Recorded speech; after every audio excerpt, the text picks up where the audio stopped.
Arkansas doesn't caucus, but the chaos in Iowa has heightened concern for the election process here. Is Arkansas ready for its next experiment with democracy just around the corner? The voter registration list, the voting machines, and polling places. Are they immune to mischief? But first, the business of choosing judges in Arkansas. Any disputes involving their election may not be as contentious as the commercials in their behalf, authorized or not. Arkansas Week coming up.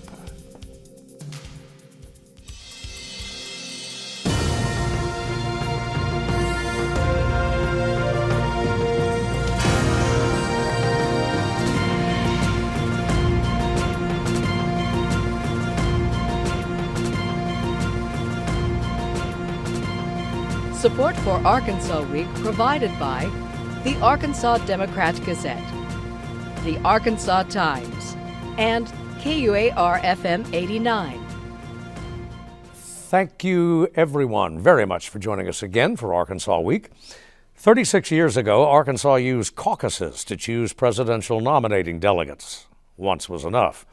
But the chaos surrounding the Iowa Democratic Caucus has heightened concern for the election process in every state, including ours. We'll cover that in a moment. First, the balloting next month. Both parties will choose convention delegates on March 3rd, but in what was designed to be a nonpartisan fashion, we'll be choosing Arkansas's judges as well, including a justice of the state Supreme Court. Two former members of that court, including a Chief Justice, are with us now. In the mid-1990s, Annabelle Tuck became the first woman elected to the Supreme Court.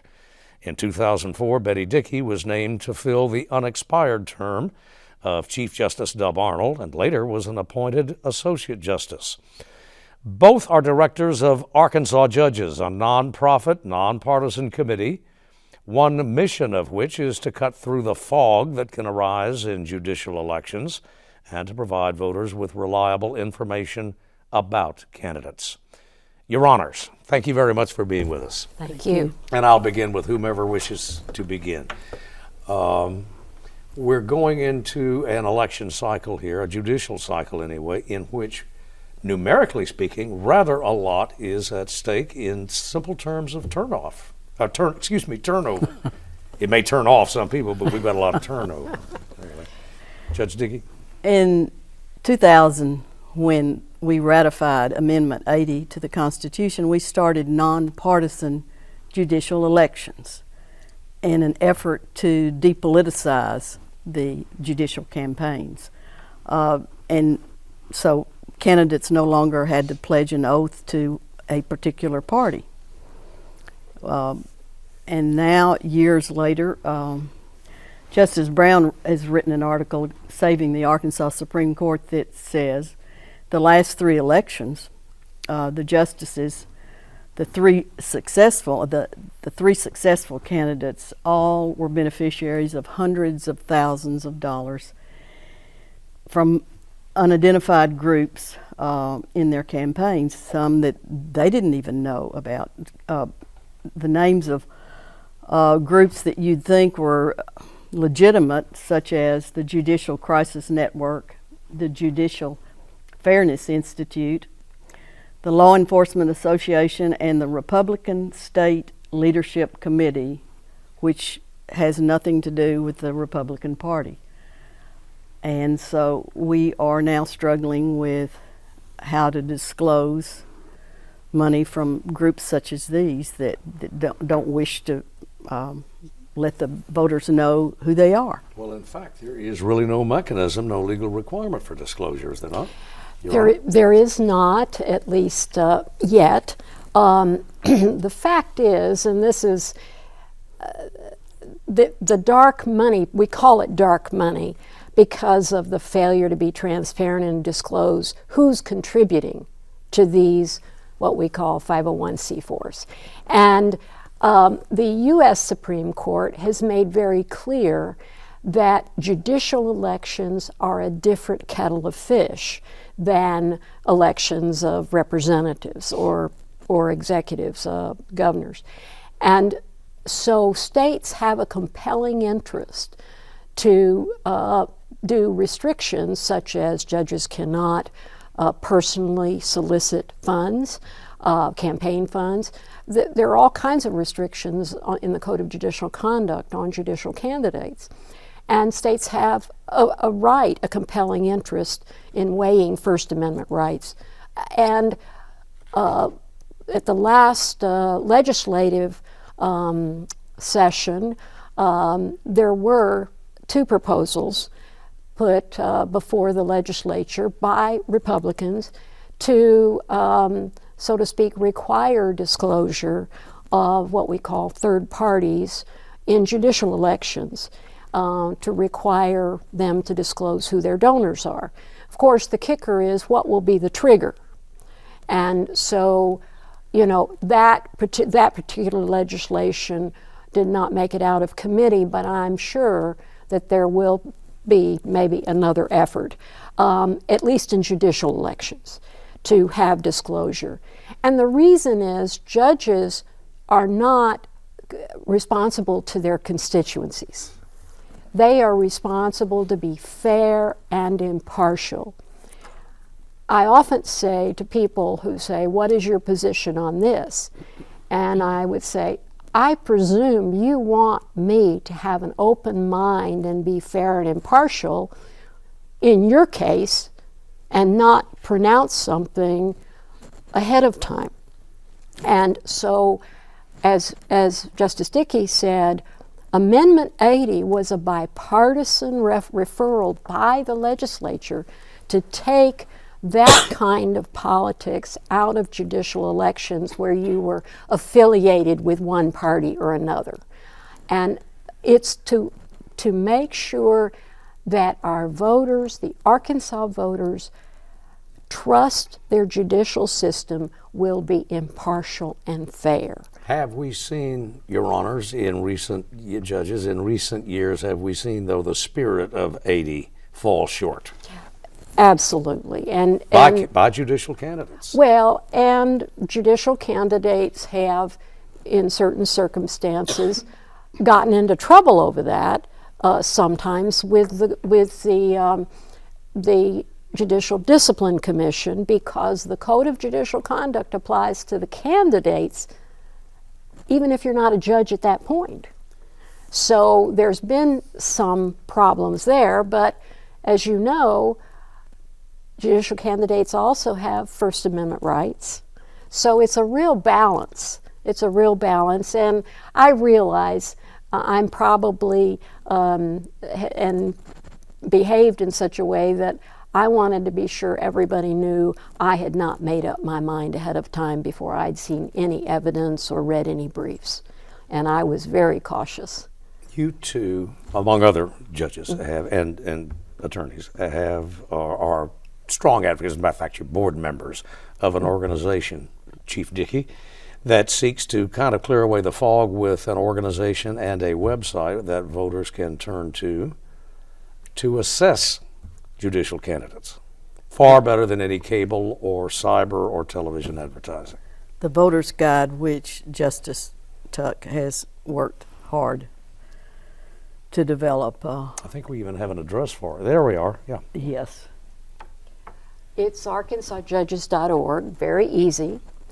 The voter can go online, click on to find my candidate, click their county. All they have to do is put in their county, where they live.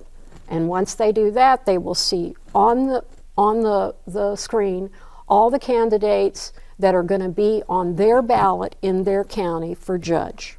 Now, it's a voluntary uploading, so candidates can voluntarily upload. So I'm not going to sit here and guarantee you that every candidate's name is going to be on there.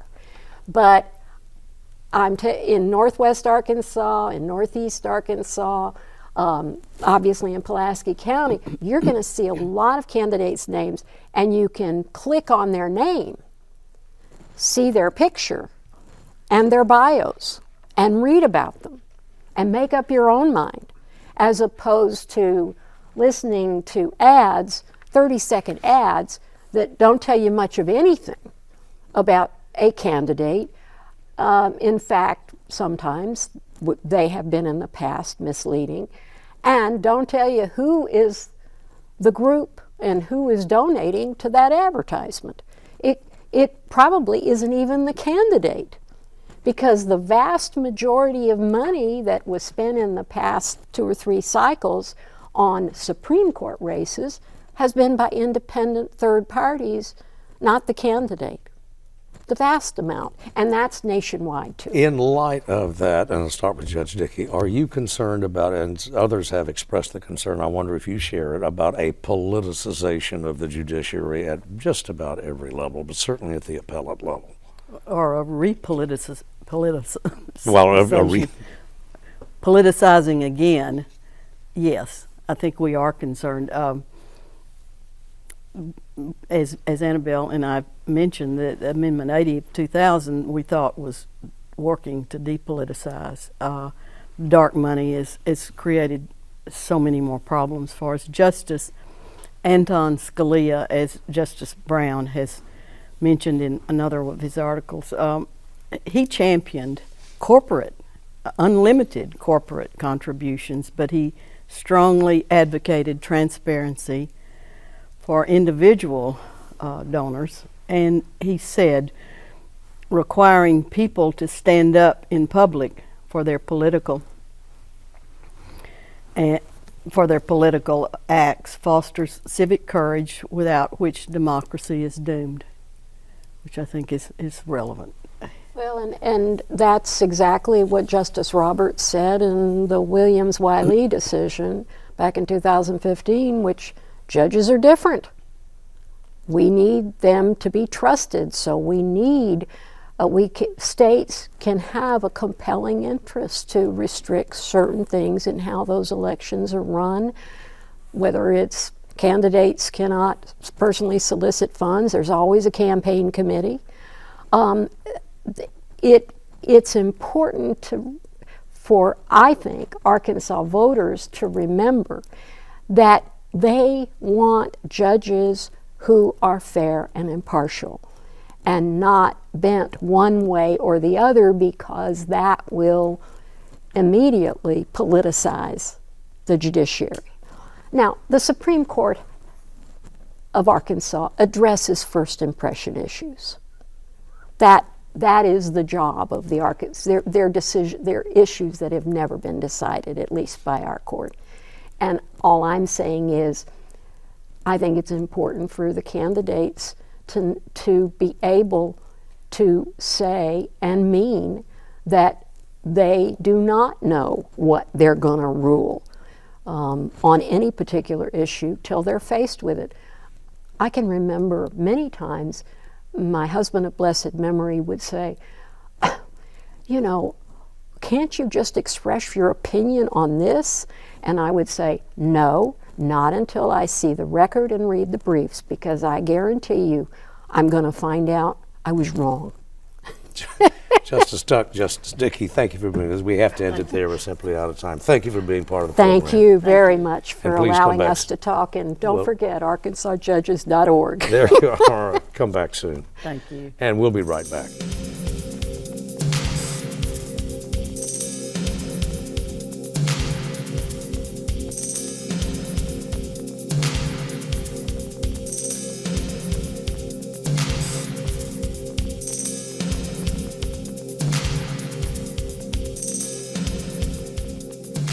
And we're back. We have an election, as noted. We have an election coming up in March, and also a really big one in November.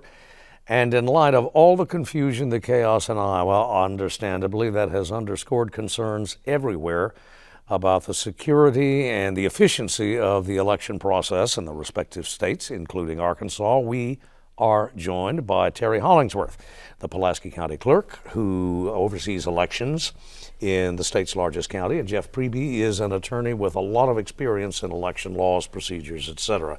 Thank you Madam for having Clerk, me. let me begin with you. Is Pulaski County ready? Pulaski County is ready. We are not Iowa, and we are ready, yes.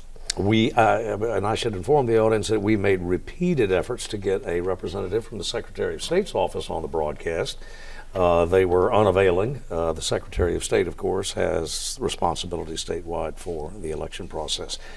How big a concern? We don't caucus, we primary. In primary, yes. But what's the level of concern on your part? You said we're ready, but in terms of election security, we talked about the mechanics, and my question had to do with the mechanics. What about the security of it? So we have met with law enforcement officials, to make sure that we're following whatever checks and balances they have.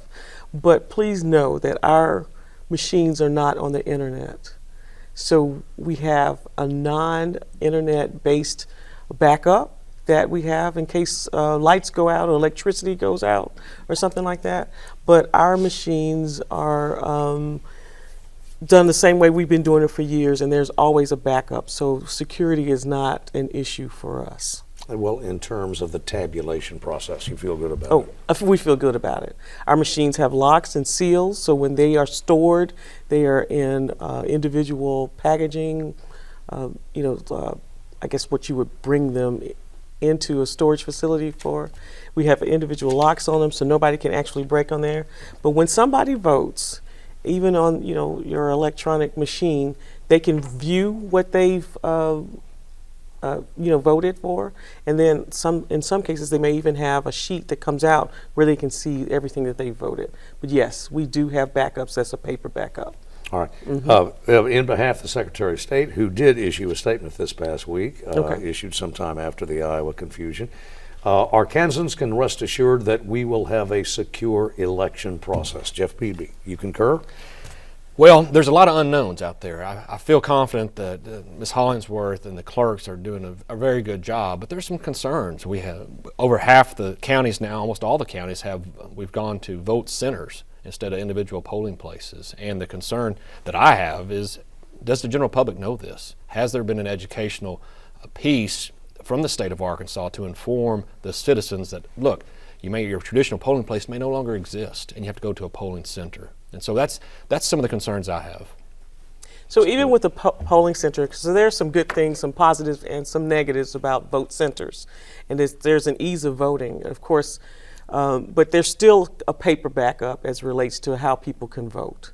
Voting centers can be a way as well to keep people from voting, to stop folks from going, because we suppress. I think suppress is the word I'm trying to say. Yes. So, but if we use them in such a way that we use it for the convenience of voters, such as let's say we put it in a mall because we know a lot of people will gather there, then that way all ballot styles would be there at that particular vote centers. But in some places, vote centers could be where they suppress votes because people have to travel too far to actually get their vote done. And what's going to happen? They're not going to vote if they have to travel over 20 miles or maybe even over 10 miles to get there, to do their voting. Now, this consolidation is often done, usually done, I suspect, in the name of economy. Simply there isn't the money. It's too expensive to extend the franchise to every corner, every nook and cranny of a county or a state. But Steve, the state of Arkansas needs to be in the process of opening up the election doors for everybody and making it easy as possible. 2016 was a high watermark, over 35% in that primary. But in the past, we've seen 20%. We have too many important elections that are happening on March 3rd that we need to open up those doors, and we need to make it as easy as possible for all citizens to cast their vote. Art, there is also, if I may, there is also the concern. It's fueled on the internet. It's fueled everywhere. It's at the halls of Congress. Voter fraud. What is your level of concern? Voter fraud in the state of Arkansas, as you know, we've litigated a voter ID a couple different times now. We've never seen one documented case of actual voting fraud in Arkansas. I agree. Now, the other side is that, well, it's hard to prove, but we've not seen it. So I don't think that should be the concern. We should be more concerned about opening the doors and letting all Arkansans vote. Let's get those numbers up in the primary. I mean, we got too many important races. Let's get those up to the general numbers, 50% at least, and let's shoot for higher. Let's make it easier to vote. Tough to get there.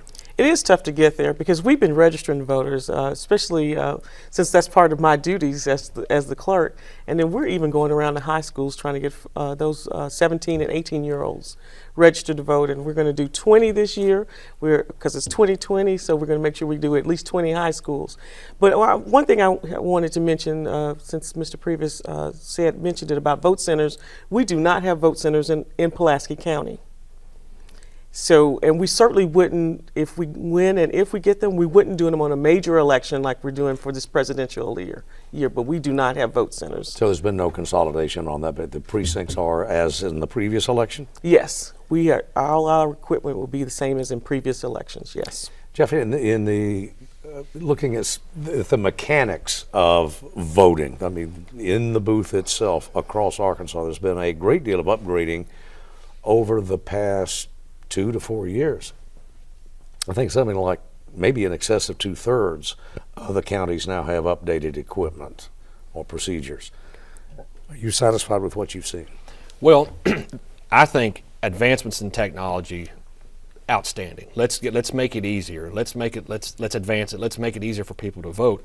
But the concern again with vote centers is, are we closing those traditional polling places and consolidating them in other regions? I mean, my grandparents, if you told them they couldn't go vote at their church anymore, they would be upset, and they may not get out to vote. And so that's the concern. Yes, technology's, that's good. Let's advance it, but let's make it easier for everybody.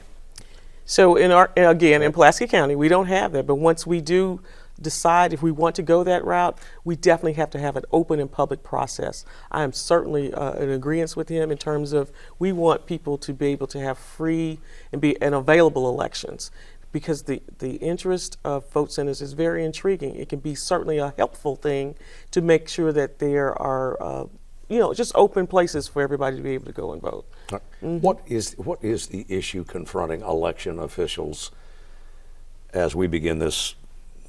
We're a month away, thereabouts, from the Arkansas primary. What's the first and foremost issue that you see in the electoral process, in the mechanics of voting, the tabulation factor?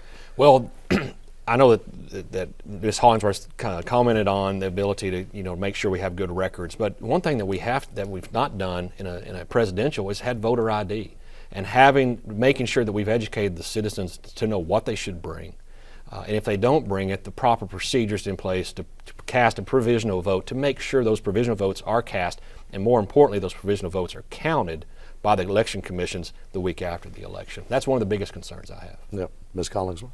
Well, my concern is, as we go into the election cycle, is actually people going out to vote. We have about 250,000 people registered to vote in Pulaski County, but that doesn't always translate to all those folks going to vote. Right now, we have a election going on District 34 in Pulaski County. 16,000 people are registered to vote in that county. We only had 100 people as of yesterday. It might not even be exactly 100. I think it was 84 who actually early voted in that runoff. How much? Go ahead. I'm sorry. I'm sorry. That election is on February 11th. So those are the kinds of things that concern me. Now that we get them registered to vote, how do we get them to vote? But I think that the security, of course, is a concern because it's just a heightened thing that's been happening in terms of in the news. But we have firewalls. We have checks and balances on making sure we check the equipment before it goes out. And none of our data is tied to the internet so that nobody can hack into the machines. Well, both of you are, I would think it's fair to say, politically attuned, politically aware. The fallout or the fall off in participation, the relative lack of participation in election.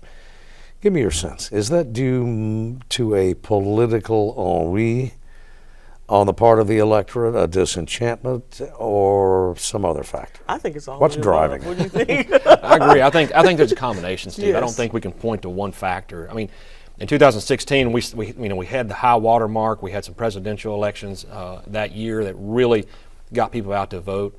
But again, I think there's a variety of factors. But we need, I would encourage all citizens right now, make sure your voter registration's up to date. Yes. Make sure you know where you can vote on March 3rd and go out and actually cast your ballot. Yes.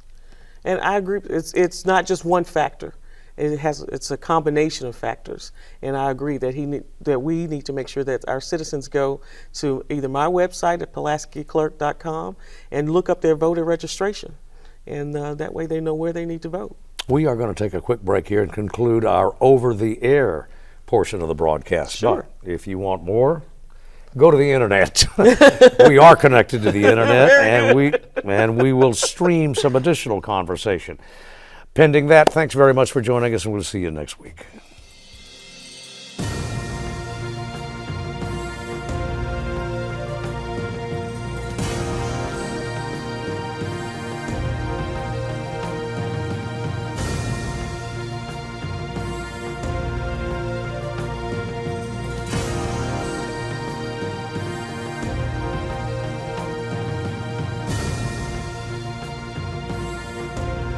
Support for Arkansas Week provided by the Arkansas Democrat-Gazette, the Arkansas Times, and KUAR-FM 89.